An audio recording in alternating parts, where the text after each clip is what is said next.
Hello hi. ఇక చూసారా, ఈరోజు మా ఫామ్లో తోటకూర మేము పండించాం. పాలకూర, తోటకూర, కొత్తిమీర, మెంతంకూర ఇవన్నీ ఇక్కడ కాపిస్తున్నాం. కాబట్టి ఇప్పుడు తెంపి అదే తోటకూరతో మేము పెసరపప్పు తోటకూరతో ఇప్పుడు మధ్యాహ్నం 1 o'clockకి లంచ్ చేస్తున్నాం.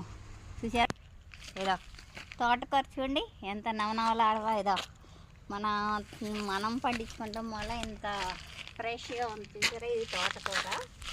నెక్స్ట్ ఇది కొత్తిమీర.